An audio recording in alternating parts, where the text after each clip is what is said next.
obviously, 2 of your last 3 games have been very productive.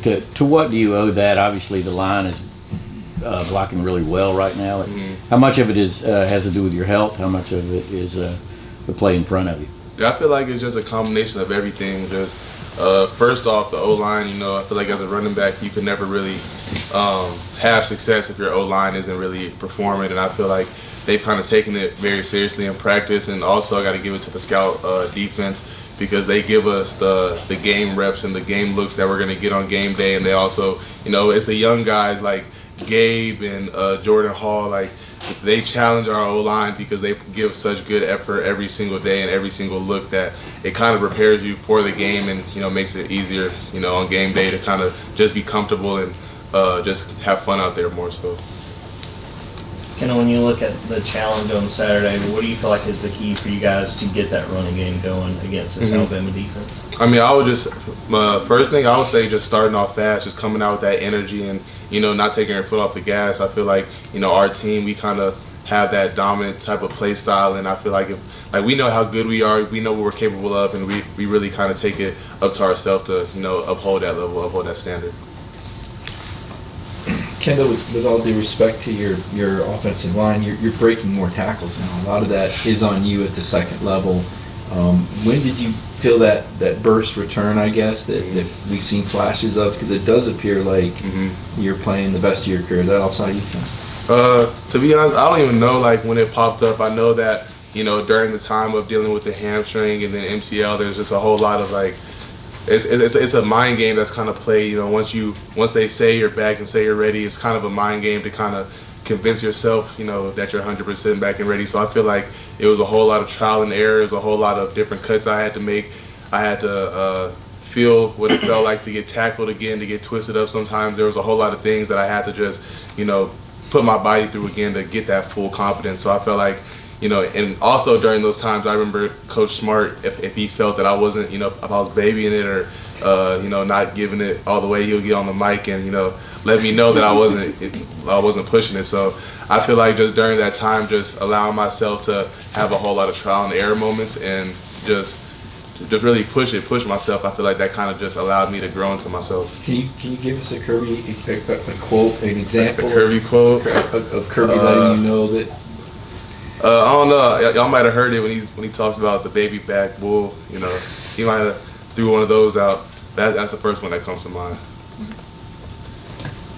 You mentioned a couple of freshman defenders there. I wanted to ask you about 2 others, CJ and Raylan. What's impressed you the most about those 2 young linebackers? I knew from, I believe, winter workouts when we just started going out there, and then when it translated on to just doing 7-on-7 and little, padless type of drills and stuff like that. I knew these guys, they're going to be the next, good Georgia linebackers. Just seeing them in practice, seeing how good they run, seeing how after practice they're straight to the film room, how they put all the extra effort into it, and even they came in really just trying to learn from Smile and Pop, and I feel like they just took everything as a learning process and took everything as just trying to gain the experience, not really focusing on I want to come and start, day one. That wasn't really their focus. I feel like it was more, what can I do to be the best I can be in my position, and I feel like they both have taken that to heart, and just seeing how they first came in and seeing where they're at now, both getting very valuable playing time and just helping us to be able to win big games. I'm proud of my guys. Hey Kendall, Kirby, get another question about the breaking tackles. Kirby mentioned yesterday there were a few times during the Tech game, some of the Tech players were tackling, they had to come off the field holding the side, holding on, something like that. How much, and I don't know, how much enjoyment do you get that as a running back? You're trying to put the pain in some of these guys are trying to bring you down. Yeah, to be honest, I don't even think about it. I don't know if most times if y'all see me on the field, it's like after, say, I get a first down, it's not much celebration after the run. It's not much, I don't personally even think about it in the moment. I just, right when I get tackled, I look back to the sideline and get back. Maybe after a touchdown, because my line makes me do a little celebration, so maybe after a touchdown there'll be a little celebration. But to be honest, I really don't even think of it. More so, I'll start to think of it after the game when everything's all over and I'm watching the film and watching the runs, and I'll be like, oh sheesh. But in the moment, I don't even think of it. yeah, you've won national championships, major bowl games, major rivalries, but what would a win on Saturday make special or significant about winning the SEC championship?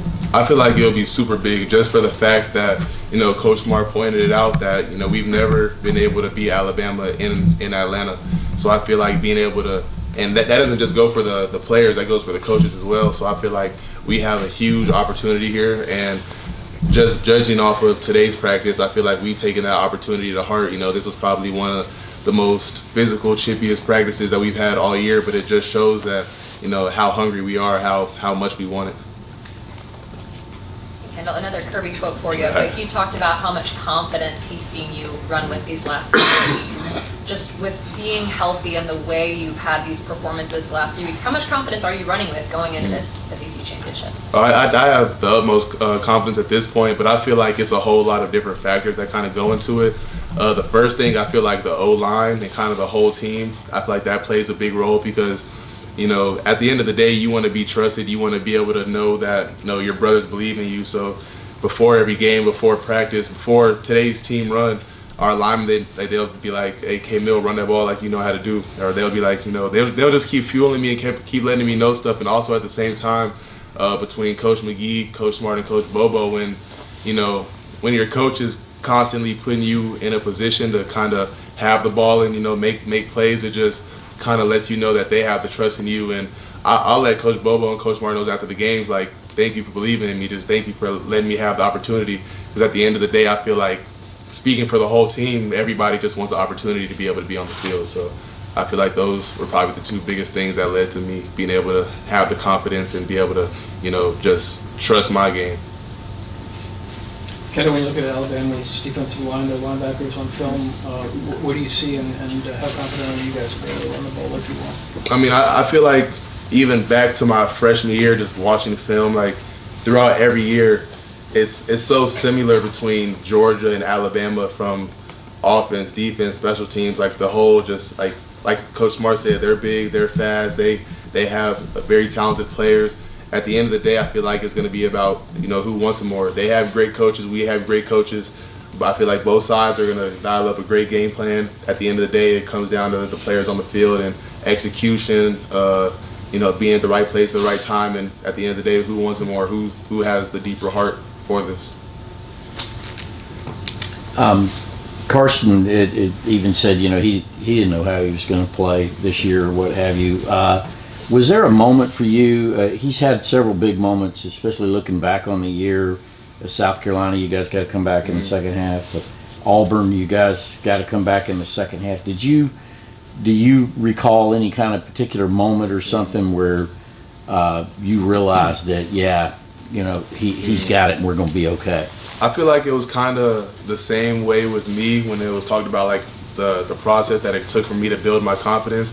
I feel like everything just takes, it's a process. He came in, he sat for about 3 years, and coming straight into the starting position, especially as a quarterback, and we don't have the simplest offense in the world. Like, we have a very complex, diverse offense. So to be a quarterback in that and have to know everybody's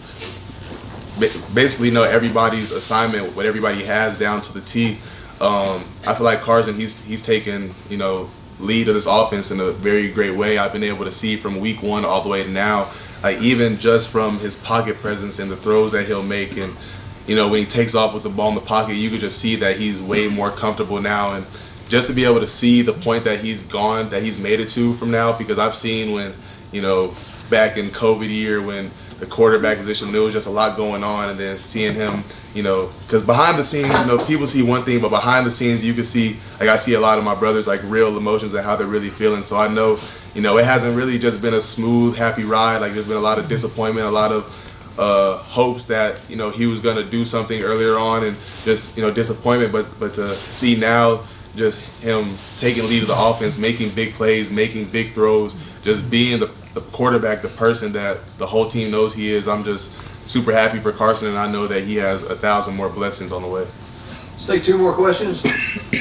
Yeah, Kendall, you said that Kirby mentioned y'all haven't been able to beat Alabama in Atlanta, the SEC championship. For a program that's accomplished so much just while you've been here, what is it like to have that one big box, left unchecked? I mean, to be honest, I feel like it just motivates us that much more. And like I said, it's not even just a player thing. It's also the coaching staff. Like even before we got there, it was a thing that wasn't accomplished. And I feel like the players, like we just, every single time we've been able to put a new milestone in front of us, I feel like we've taken it on like very seriously, and we've taken it very personal. And just to see the hunger and just see how dedicated everybody on the team is to this task, not even just the seniors or just the starters or just the people that are playing, but it's all the way top to bottom, even from the walk-ons, the freshmen that haven't seen the field this year. It's a whole buy-in from the whole program. So everybody knows the task at hand. Everybody knows this isn't something easy that's going to happen. I feel like winning the SEC championship is just as hard, if not harder, than winning the national championship. So I feel like we know the task at hand, and it's just up to us to complete it. Kendall, I know you've sung the praises of your offensive line. What has it been like watching that group go through what they've gone through this year with just the injuries and all the moving parts, and how does it speak to the guys you have that they're performing at this level? The O-line, I would say, like, the O-line together, the whole room, it's like a super compact brotherhood. Even dating back to when the passing of Devin, like everybody came together. And I feel like, to me personally, like it means a lot to me to see them rotate out of 77 every week. Like I feel like that just shows how much of a brotherhood it truly is. Cedric, I think a lot of them have like his logo tatted on him. Cedric has a Devin Willock chain. So just to see like it's really a compact brotherhood, and they play like it. They act like it between meetings. The way they interact with Coach Searles, like everything but about that O-line room is a brotherhood. And I feel like they take it when it comes to game day. It's like they know that they all have each other's back. Like no matter what's happening, no matter what the situation is, they know they can look left and right, and they're gonna have each other's back. So it just gives them the confidence to just focus on their job and make their job happen. And I feel like their success has just shown tremendously on the field. Thank you. Thanks, Ken.